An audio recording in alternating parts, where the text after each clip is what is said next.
साथियों नमस्कार। आज के इस वीडियो में हम लोग 10th क्लास के सामाजिक विज्ञान से कुछ अति लघुतर ये क्वेश्चन को समझेंगे। यह क्वेश्चन बहुत ही इंपॉर्टेंट है। चलिए हम लोग क्वेश्चन को समझते हैं। क्वेश्चन क्या कहना चाह रहा है। क्वेश्चन है, चिपको आंदोलन का मुख्य उद्देश्य क्या था। यानी चिपको आंदोलन जब चलाया गया तो इस आंदोलन को चलाने को लेकर के क्या उद्देश्य था, यह आंदोलन किस लिए चलाया गया था। तो यह आंदोलन जो है उत्तराखंड के टिहरी गढ़वाल जिले में सुंदरलाल बहुगुणा के नेतृत्व में चलाया गया था, जिसके कारण यह थे कि वहां के स्थानीय ठेकेदारों द्वारा हरे भरे पेड़ पौधों को काटा जा रहा था। तो वहां के लोगों ने इसे पर्यावरण का हनन समझा और वहां पे पशु पक्षियों के जीवन पर इसका खतरा पड़ा और पर्यावरण को ऐसे ही नष्ट किया जा रहा था, यानी ठेकेदारों के द्वारा, ताकि वहां पे कुछ उद्योग धंधे फैक्ट्रियों वगैरह लगाया जा सके।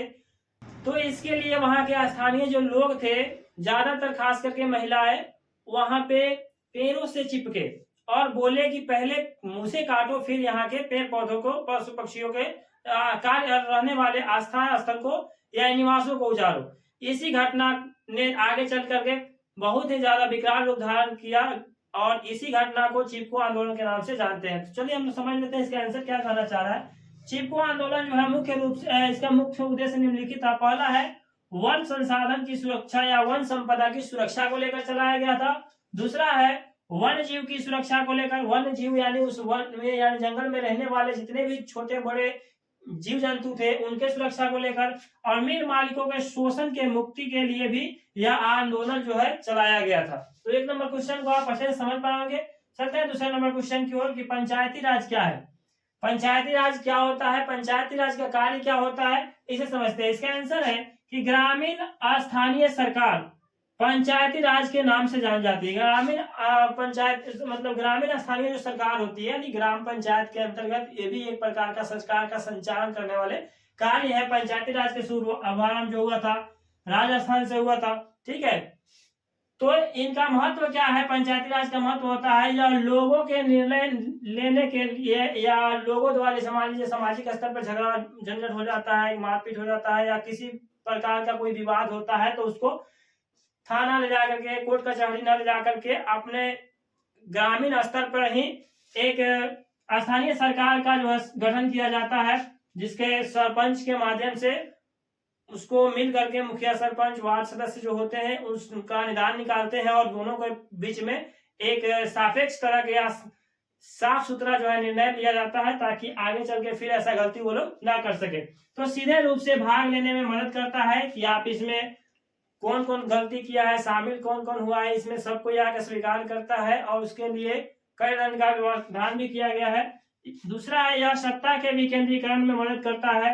जैसे सरकार पर किसी प्रकार का दबाव नहीं पड़ने दिया जाता है। जो मान लीजिए कोई कितना ही बड़ा झगड़ा हो जाता है, कोर्ट कचहरी नहीं जाए तो अच्छा ही है, ग्रामीण स्तर पर अगर सुधर जाता है मामला तो इसे आगे बढ़ावा नहीं दिया जाता है।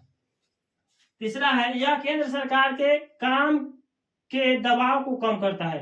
केंद्र सरकार ग्रामीण स्तर पर चुनाव इसलिए कराती है ताकि यहाँ पे जो है नियम कानून व्यवस्था को सही रूप से लागू किया जा सके, इसके लिए। और ये केंद्र सरकार के बोझ को कम करता है ग्रामीण स्तर पर यह संस्था है। अगर ग्रामीण स्तर पर कोई रोकने टोकने वाला नहीं रहे, इस समय मांगे ना, आपके फैमिली में कोई बड़े सदस्य और छोटे सदस्य को दांत करके नहीं रखे तो उनका मनोबल कितना बढ़ जाएगा। इसके लिए जो है राज्य सरकार का या प्रधान है पंचायती राज विभाग, ठीक है। तीसरा क्वेश्चन है कि बिहार के आर्थिक पिछड़ेपन के क्या कारण है, इसे दूर कैसे किया जा सकता है, इसका कुछ उपाय बताइए। तो बिहार के आर्थिक पिछड़ेपन के निम्न कारण है। पहला कारण है कि तीव्र गति से बढ़ती हुई जनसंख्या अभी बहुत ही ज्यादा तेजी से बढ़ रहा है, इसे नियंत्रण करना होगा, इसका उपाय। दूसरा है इसका पिछड़ेपन का आधारित संरचना का अभाव। तीसरा है कृषि पर निर्भरता, यहाँ पुराने ढंग से आज भी खेती किया जाता है और वैज्ञानिक विधि से खेती नहीं किया जाता है, जिसके कारण और भी ज्यादा बिहार का आर्थिक स्थिति पिछड़ा हुआ है। चौथा है बाढ़ एवं सूखा से समस्या। उत्तर बिहार जो है पूरा बाढ़ से परेशान रहता है और दक्षिण बिहार जो हम लोगों का है सूखा से ग्रसित रहता है, जिसके कारण भी समस्या बनी हुई है। और औद्योगिक पिछड़ापन, यहाँ उद्योग धंधे का विकास नहीं हो पा रहा, जिसके कारण यहाँ के युवा जो है काफी मात्रा में बेरोजगार बैठे हुए, या तो कहीं दूसरे राज्य में पलायन कर जा रहे हैं, ये भी एक कारण है। आगे है छठा नंबर गरीबी के वजह से लोग जो है जनसंख्या का भी बढ़ाते हैं ताकि उनका मतलब पैसा का मुनाफा हो, लेकिन आगे चल के बाल बच्चे जो है कमा सके, लेकिन ऐसा नहीं होता है। गरीबी के कारण लोग जो है और अच्छे ढंग से खेती भी नहीं कर पाते हैं। 7वां नंबर है खराब विधि व्यवस्था। खराब विधि व्यवस्था, यहाँ पे बिना घूस दिए कोई काम होता ही नहीं है, तो ये विधि व्यवस्था प्रशासन की भी थोड़ा सा यहाँ ढीला सी लिए। फिर आगे है और 8वां नंबर में है कि कुशल प्रशासन का अभाव है, यहाँ ईमानदार प्रशासन का भी अभाव है। आगे है अशिक्षा। सबसे मुख्य कारण हम मानेंगे अशिक्षा को, क्योंकि अशिक्षा जितना दिन रहेगा बिहार के लोगों के पास में, अगर शिक्षित नहीं होंगे लोग यहाँ के, तब तक जो है इस सारी समस्याओं से उनको लड़ना ही पड़ेगा। अपने लड़ेंगे से लड़ेंगे, आने वाले पीढ़ी को भी लड़ना पड़ेगा। इसीलिए शिक्षा पर ज्यादा जोर देना चाहिए सरकार को। इसका उपाय क्या है? आर्थिक पिछड़ेपन को दूर करने के निम्नलिखित उपाय है। पहला है जनसंख्या नियंत्रण, जनसंख्या को जरूरत से ज्यादा न बढ़ने दिया जाए। दूसरा है रोजगार का कुछ अवसर प्रदान किया जाए युवाओं को, ताकि वो पलायन करने से बचे और अपने राज्य में रहे। कुशल प्रबंधन की व्यवस्था है। फिर उसके बाद में युवा के पलायन पर भी रोक लगाना चाहिए, ताकि युवा जो है देश का भविष्य है, राज्य का भविष्य है, तो वो अगर बाहर जाकर काम करेंगे तो अपने राज्य की उन्नति कैसे होगी। तो ये सब मुख्य कारण है जो है बिहार के आर्थिक पिछड़ेपन के और इसके दूर करने के उपाय भी। उम्मीद करते हैं प्यारे बच्चों कि आप ये तीनों क्वेश्चन को अच्छे से समझ पाएंगे। अगर किसी क्वेश्चन में आपको डाउट है तो इसी वीडियो को पुनः आप रिप्ले करके देख लीजिए, आपको समस्त क्वेश्चनों का जवाब मिल जाएगा।